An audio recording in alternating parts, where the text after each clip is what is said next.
Unmute yourself and turn your phone around. You're sideways. No, now you have to unmute yourself. There we go. We have a phrase in Hebrew called Yagata umatzata ta'amin. If you made an effort and you found it, then believe it. Yes. Sorry, the Wi-Fi is not working, so I'm going with my phone. Hence the narrow picture. It is what it is, and what can you do? You live in a third world country. Yes. Where are you with all those, talking about third world countries, what are all those flags over there? It's the foyer of our church. We have Israel up towards the front. I'm sitting towards the back because the sunlight's too bright up there. I don't know. We have 50 flags in here from places people in the church have been or from, or exchange students they've hosted, or where their family heritage comes from, or where we've actually done a mission. Like we have one for the Lakota Sioux tribe. We have one for Liberia, where I lived as a kid. So yeah, I just try to. No other churches in town have flags like this. We just not just trying to be unique, but I think it's important because Americans just kind of get caught in our big country. And I missed that last idea. Americans are probably the least educated when it comes to world geography. So I don't mean to offend your viewers, but yeah. So I like to. I was a missionary kid, so I like to keep the world in front of people. It's more than just us. I think it's very nice. I think it's very, very nice for sure. Thank you. Thank It you. remi it reminds me of probably Independence Day, or maybe even not, at my daughter's school, gosh, probably 10 years ago when she was like in third grade or something like that. And the whole school was full of Israeli flags. Wow. So I said, "Do you think that this is a Zionist school?" You reckon? Let me shut this kitchen where a lot of noise is coming from. But I'll show you the Israel flag just for proof. I'm sure Anyway. you have to, yeah. There was, I think, an American flag or maybe the Liberia flag, as you mentioned. Yes, that's Liberia. They have the one star and Was that nine stars. China? There's That's Israel. China. Yeah, China. Yeah, we had an exchange student, a Chinese exchange student. Um, And Actually, at okay, UT, they were exchange students at UTA, University of Texas at Arlington. That we did some things with them. So yeah, just try to. So when the international comes, they look for their flag and they're thrilled when they have it. Anyway, they're thrilled when they see it, and I would be thrilled if I didn't see it again. If I would be really upset if you didn't have an Israeli flag over there. that's right. That's But right. but if I came from someplace, I'd say, "Wow, I'm here now. Put my flag up also." Yes. Yes. That's lovely. Yes. Very nice. So, how are you doing? Doing well. Doing well. I preached the story of Ruth recently. Did we Um, talk about Ruth and out of that yeah. you Yeah. How I did was I showed the whole. I played the whole narration. I played a narration of the story that had some animation. It was real simple, not complicated animation, but the people heard the whole story in four increments. the whole story, it's an edited version, or it's I because No, I it was divided into four chapters. So chapter one, I made a few comments. Chapter two, a few comments. So chapter four, I made a few comments, just and wait a then second. You made the comments, you created this animation. no, I did not create the animation. I found it and got permission to show it. And Okay, but this you guy, showed the animation, and did you pause from time to time to make your comments? yeah, I paused after each chapter was concluded. And And so, again, the animation, the movie, if I can call it, it was somebody simply reading the text and an animation accompanying it. yes, yes. So it was a So that narrator. that just one second. That reminds me of something that I came across, and from time to time, I think I get an email or something like that. I think the word comics. Yes, Some guy said, "I'm going to take the entire Bible or books, a certain book of the Bible, and he's done a few, and I'm going to write it word for word in a comic book form, no Yes. more, no less, and add the comic book images. Yeah, there's 2 or 3 comic book Bibles out there, but generally they kind of abridge things. This was the whole book narrated. There's other more high tech ministries trying to do this. This is a man on his own with a very small team, and he's right here in Irving. And so, yeah, we made friends, and yeah, he gave me permission. And so, yeah, I'll send you the link to his YouTube channel where you can see these videos and others. You said that he's in Irving. Yes, right between Dallas and Fort Worth. You said Yes, by right the air. here. I mean, I'm sorry, Yeah, Granbury. As far as I'm concerned, Granbury isn't Irving, but close enough. yeah. I actually spoke to him on the phone, so yeah, he gave me permission. So Yes, even yes, to lovely. I'd love to interview him also to hear a little bit more yeah, about that.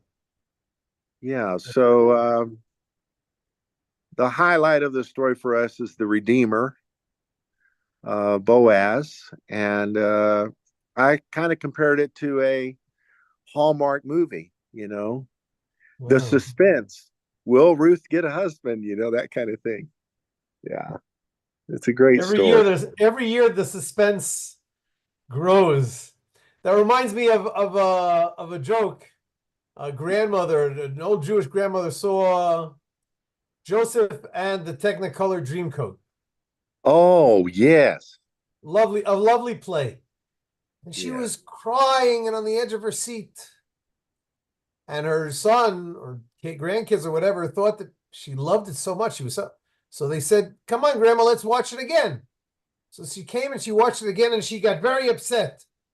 Well, what happened? Such an idiot.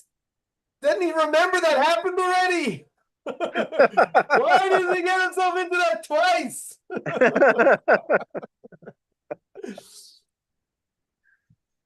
Yeah. Anyway, but yeah, listen, the the the book that we read, really, you can't. We read all five of the scrolls. Are you in your head?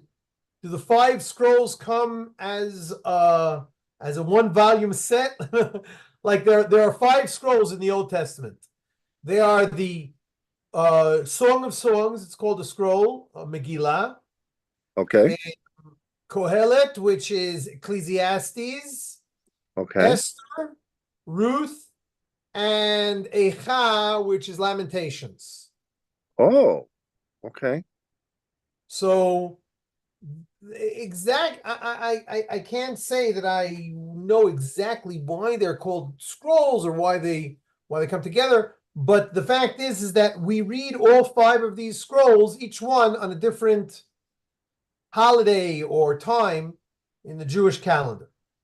So Shira Shirim, not necessarily in the right order. Shira Shirim, the Song of Songs, we read on Passover. And that is because it's a love story. When the story of Passover is that the Jewish people and their God are getting together. So that's like Shira Shirim, the Song of Songs. Lamentations, of course, we read on Tisha B'Av, the 9th of Av, which is the historical or known to be the historical date of the destruction of the temples. So you're really reading the story the night that it happened, as it were. Yes. Ruth, we read on Shavuot, Pentecost, which because the tradition is that King David, who is mentioned in the book of Ruth, it was both born and died on the holiday of Shavuot, of Pentecost. Yes. And you, of course, you Christians, of course, and you mentioned the Redeemer, of course, so you can come up with your own connection to Shavuot. Of course, you guys see Jesus in everything, so it's not so difficult. And then you have that's Ruth. Kohelet, Ecclesiastes, is read on Sukkot, and I Oh, think that Sukkot is the Feast of Tabernacles. I think that's because the Feast of Tabernacles is the summation of the holiday season of Rosh Hashanah and Yom Kippur, and the summation of the agricultural season of gathering. It's the holiday of gathering. That's not necessarily the right word. What's it called? Not yeasting, feasting, feasting. When you gather in the sheaves, you sow and you reaping. Reaping maybe is the word that I was thinking. Reaping, harvest. The harvesting, that's the word. Yeah. So Ecclesiastes, even though he harvests and you're celebrating so much benefit that you have, such greatness that you have, he reminds you, just because you have a lot of good stuff, don't think it's so important. What's really important is to love God and to observe his commands. But the most famous scroll, of course, is Esther, and that also is read on the day that it happened, or more, yeah, the day that it happened of Purim. But you can't compare the connection that Jews have with the book of Esther, the scroll of Esther. You can't compare that connection to the connection that they have with any of the other four scrolls. We read all five scrolls every year. And the fact is that if you read the same book 50 years, then you're going to recognize a lot of the phrases. But you can't compare that to the book of Esther, which most people, they don't know the whole book by heart, but they know so many phrases by heart. Well, it's like you watch your favorite movie 50 Right. times, you're gonna remember a whole bunch of quotes from that movie. Yeah. Like Thanks. it's like a cult film, Everybody gets a. But the thing about but again, all of them you read them every year. The thing about Purim is it's so theatrical, and people get dressed up, and all the kids come, and it's and they have the noisemakers every time you say the name of Haman. It's just Mm, incredible. I bet that have you been to a synagogue, a Jewish synagogue, for the reading of the Book of Esther? I went to a meal commemorating that Okay, so Purim. Yeah. that's another one of the commandments Yes. of Purim, but it's not necessarily, and it's an experience in its own right, no question about it. Yes. But if you go to an Orthodox synagogue and you hear the revelry going around and the noise and the laughter and again, without knowing the and it's the first time, you have to understand, Orthodox Jews, I'm not talking about Jews who come to their faith later in life, but Orthodox Jews are going there since they're like 4 years old.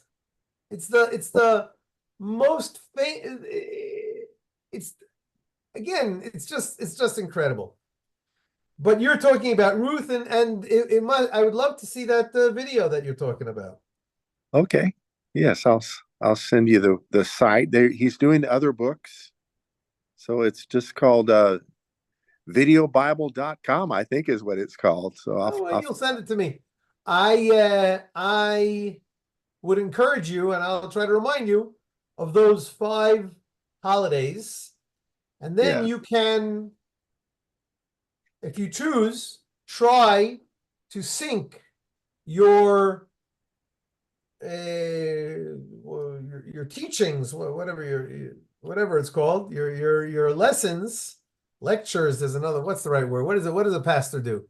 Gives Talk, the talk, yeah, message, yeah, for sure talk, you talk, but there's a special word for a talk. sermon. I always love to, it's sermon, that's it. I always love to say the Eskimos have a dozen different words for snow, and the French have a dozen different words for love. I don't know if it's true, but that's part of what I'm saying here. The Jews have a dozen different words for learn. Oh my goodness. Amazing. Anyway, so anyway, I would encourage you to consider to give a sermon about Esther near Purim, give a sermon about Ruth near Pentecost, etc., etc. Yes, that's good. Good to know. The 5 scrolls every year. Wow. Yeah, not to mention, of course, the weekly portions, but that's already every week. You're gonna have no time left to do anything else. Yeah. Yeah, that's great. Anyway, so yeah, so we are getting close to the holiday of what some people call the Feast of the Trumpets, and what we call Rosh Hashanah, New Year. It's going to be Yeah. this year on Thursday. Okay. And it's a special year this year. I don't remember how often it happens, but Rosh Hashanah is obviously in the Bible the first day of the seventh month. That might sound familiar to you. Of course, the biblical months and the Jewish months, the way that the current months are not in sync, because the first month of the year in the Bible is the month of Nisan, the month of Aviv, when Pesach is. So the seventh month is Rosh Hashanah, Yom Kippur, and Sukkot. You following me? Yes.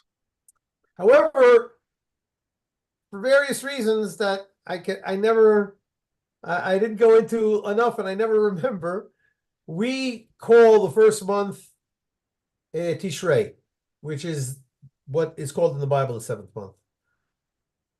But in any case, and so that's why we call that first day of the first of that seventh month, we call it Rosh Hashanah. And we do call the first day of Nisan also Rosh Hashanah. The Mishnah says that there are four different kinds of Rosh Hashanah. Four different New Years, if you will. Let's see if I remember them all by heart. One has to do with fruit. One has to do with trees. One has to do with kings.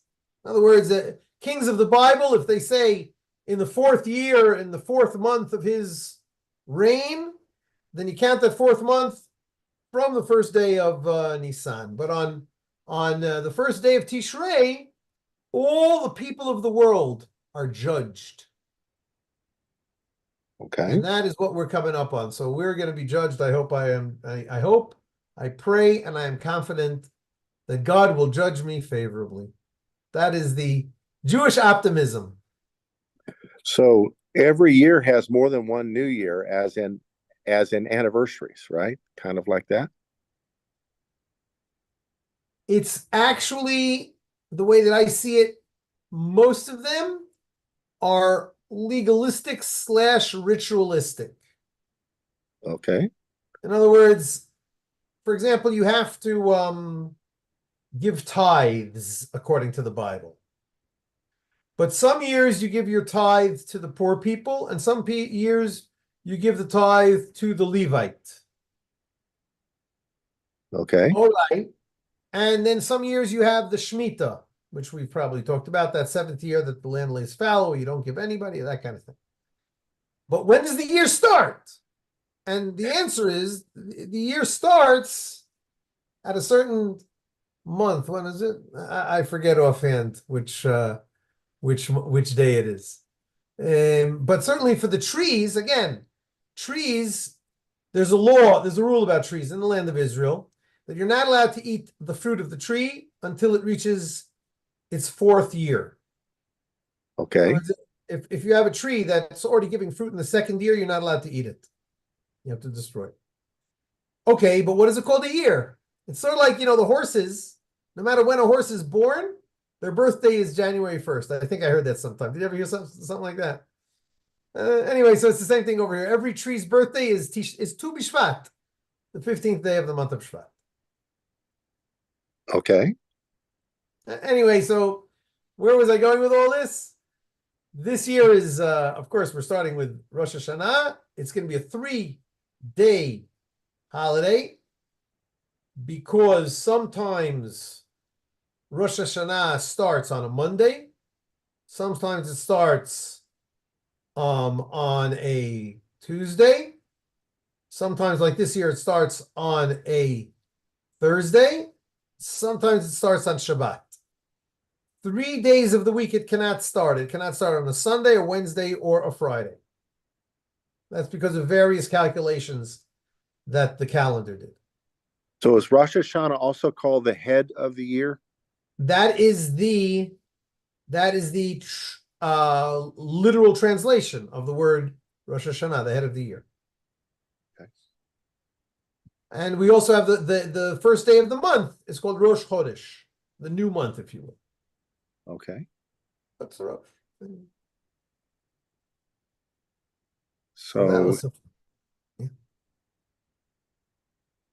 you still there? I'm here. Are you there? Somebody's trying to beep in. There we go.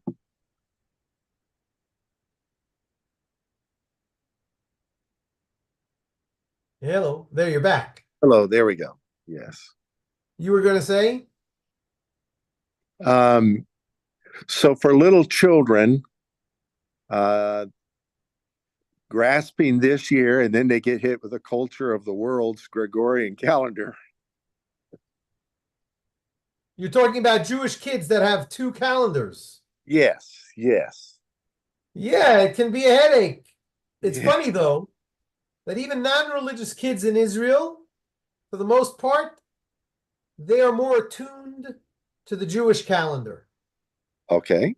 My kids are religious. They grew up in a religious educational frameworks. But I think that it's all kids. They're not too attuned to September, October, November, December. They can't get their head around those. What's the order? And then who cares about May? But the Jewish months, Tishrei is the holidays of Tishrei, and Sukkot, and then Tisha B'Av. So everybody knows Av. So it's a lot easier to connect to the people in America, though. The Jewish kids in America, like I grew up, they're used to September, October, November, December. It rolls off their tongue a lot easier than Tishrei, Cheshvan, Kislev, Tevet. I don't know when I started knowing all the 12 months of the Jewish month off by heart. But my kids know it better than the English one. So how many years when they throw in the extra week to The extra recap? week. So it's 28-day months, right? No. Oh boy, we're starting and I got to get going, but I'll try to Oh, do it quickly. There are 29 and 30-day months. gotcha. Okay. The months always start with the new moon, i.e., when you can't see the moon. When you can first see the moon, then the moon starts. And the moon, the calculation of the moon, scientifically, naturally, is I think 29.6 days or something like that. So Okay. sometimes it's 29, sometimes it's 30. But that is the lunar calendar. In other words, since sometimes 29, sometimes 30. So you add up 12, sometimes 20, let's say 12 times 30. How much is 12 times 30? 12 times 3 is 3, it's 360. But half Yeah. of them are only 29, so take away another 6. So you're Okay. ending up with 354 days in the 12-month lunar calendar. You following Right. that? But you have a solar calendar. That is your calendar. Right. 365 days. So what are you going to do with those 11 days between 354 and 365? What you do is every 3 years, approximately, you add an extra month because 11 times 3 is 33. You're not going to add a 33-day month. You're going to add a 29-day month, maybe a 30-day month. So what is that month called? That is called Adar Bet. That month always comes out the second to last month before the new month of Nisan. Here is where Nisan comes marching in, because Nisan, the month of the spring, when Passover is, it always has to be in the spring. That's the first commandment in the Bible. This month shall always be for you the first month. It is the month of the springtime when you left Egypt, and it always has to be in the spring. So if the months are pulling back, so from April it's soon going to be March and it's going to be February, then it's not going to be spring anymore. It's going to be winter. So that's why you got to add the month. And in the old days, before it was calculated and we knew when it was coming, the the Sanhedrin, the great court in Jerusalem, would decide when to add that month, and they would always add it just before Nisan. They would say, it's nice and warm. We don't have to add one this year. Ooh, it's still cold. I think we should add another month. I simplified it. I simplified it humorously, and I'm not sure that's the way it happened, but something like, let's pretend that that's the way it happened. So you have the month of Adar every 3 years. You have the month of Adar Bet, the second Adar, because we have a month of Adar every year, but some years we have 2 Adars. Okay. Okay. They're called Adar 1 and Adar 2. Okay. Good. Well, we are out of time, man. Yes, we are. Wow, you got me started. I wanted to make it shorter today because I'm going to a little New Year's party, if you will. You know, when I think New Year's party, I think that movie Die Hard. People are drinking, everything like. In Israel, we have towards the holiday seasons of Tishrei, Rosh Hashanah, Sukkot, and Pesach, we have a haramat kosit, just to lift your glass. It's not a big party. People get together, and we lift a glass to the new year. It's called a haramat kosit, a glass lifting. But if I would tell you I'm going to a glass lifting, you might think that I'm going with a tractor or something like that to lift something. I don't know, a forklift. It's just and since I'm a member of the party, the Likud party, we didn't talk about politics. Things are going crazy in politics here in Israel just now. Doesn't matter. I get invited to these things a lot. So this one is in Jerusalem, so I feel like going. Good. Well, That's enjoy. my daughter calling me. Tom, shalom, shalom to you, my friend. Shalom. Bye-bye. Bye-bye.